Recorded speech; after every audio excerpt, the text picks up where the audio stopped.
I'm going to run through really quickly how you can upgrade your memory on your MacBook and upgrade your spinning hard drive to a solid state hard drive. Why would you want to do these upgrades? There are a few reasons. The first, more memory will just make your computer run better overall. Applications that require a lot of memory will run better. And the reason that you want a solid state hard drive is because your machine will boot faster, applications will launch faster, doing things that require a lot of read access to the hard drive will work better, like encoding video, and it'll be quieter. So how much does this cost? The drive that I used was a Corsair 128 gig solid state drive that cost $300. The memory cost $40 for two 2 gigabyte sticks. I had to buy an external USB drive because I did not have one, so that cost $100, but you don't actually need that if you already have one.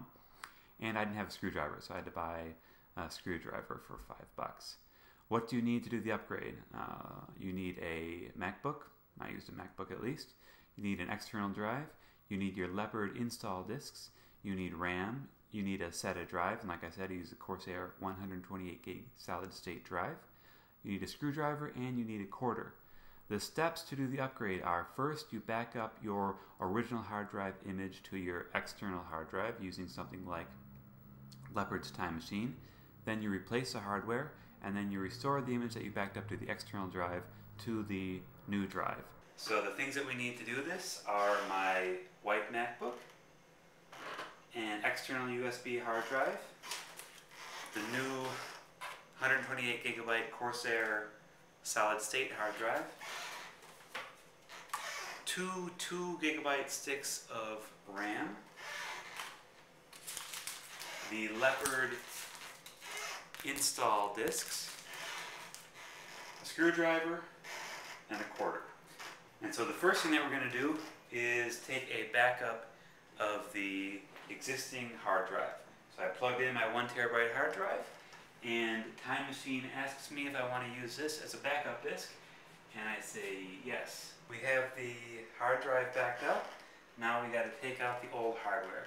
So to do that, we flip the Mac over, take our quarter, and turn this one 90 degrees clockwise, and remove the battery. And then with our screwdriver, we take out 1, 2, 3 screws to take out this plate, which will give us access to the to the memory and the hard drive. So okay, so you take the 3 screws out, and you take out this little piece here, and we set that down to the side. Alright, the memory is in here and the hard drive is over here. So the first thing we're going to do is pop out the memory. So 1, this is 1 half meg, or 500 megs, and another 500 megs. And so the next thing to do is to put in the 2 gigabyte sticks of memory. Okay, now I got the new 2 gigabytes of memory, and we're going to put it in here. So you can look close. And we slide it in there, and then push it in until it's snug. And then we got to pop out the old hard drive. So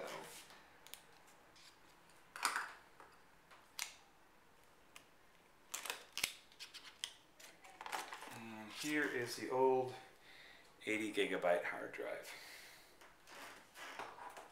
Here's a new solid state hard drive. So old hard drive, new hard drive.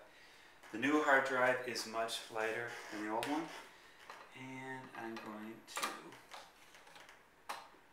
slide that one back in.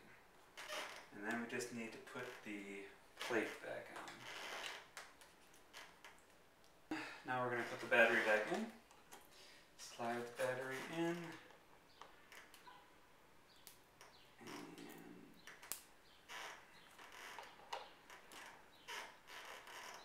lock it.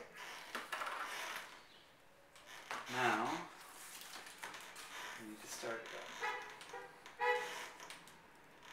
I started up the computer with the Leopard install disk, plugged in the hard drive.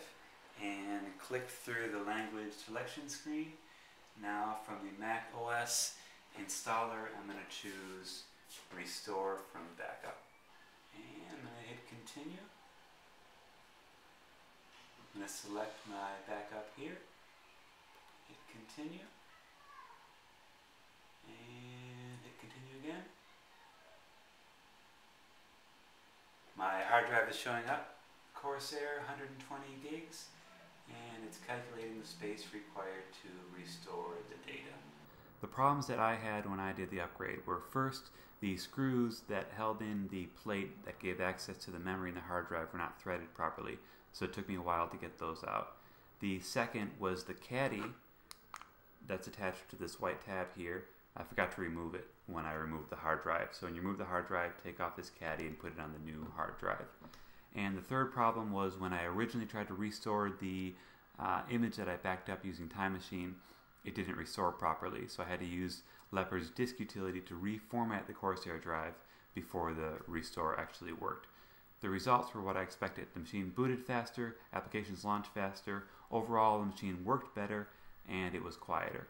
So I think it was worth it to upgrade the hard drive and the memory. I recommend it to you as well. Thank you for watching.